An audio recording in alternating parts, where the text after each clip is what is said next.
महमूद गज़नवी का एक मुलाज़िम हुआ करता था। महमूद गज़नवी ने उसकी ज़हानत की वजह से उसको दरबार में एक वज़ीर की हैसियत दी।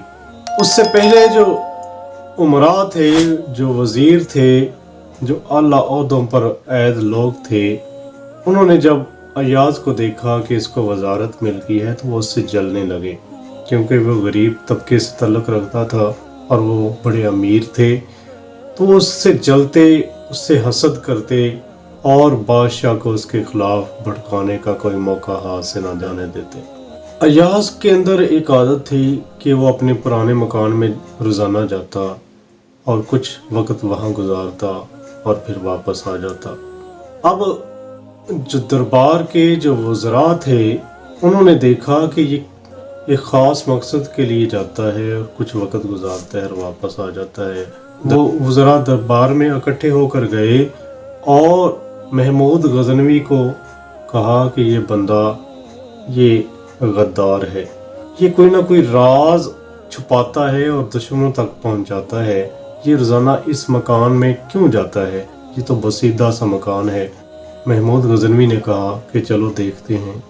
बुलाया गया अय्याज़ को, उससे पूछा गया कि क्या वजह है कि तुम रोज़ाना उस मकान में जाते हो?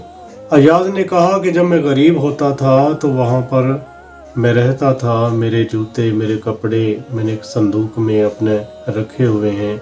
मैं रोज़ाना उनको देखने जाता हूँ और अपनी औकात याद करता हूँ और अल्लाह का शुक्रगुजार होता हूँ, अल्लाह का शुक्र बजा लाता हूँ कि जिसने मुझे इतना बड़ा ओहदा दिया और आपका एतमाद दिया, आपका भरोसा दिया। मैं आपके साथ कभी गद्दारी का सोच भी नहीं सकता, मैं तो इसलिए जाता हूँ।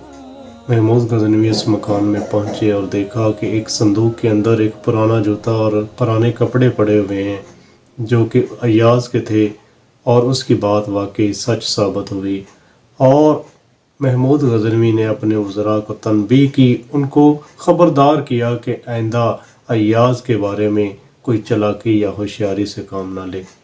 तो नाज़रीन किराम, बात करने का मकसद ये है कि आप भी हो सकता है कि तरक्की कर रहे हों, आगे बढ़ रहे हों, आपके उससे हासद होंगे, बहुत से लोग आपसे चलना शुरू कर देंगे। आप उनकी तरफ तवज्जो ना दें, बल्कि आप अपना काम पूरी लगन से करें और आगे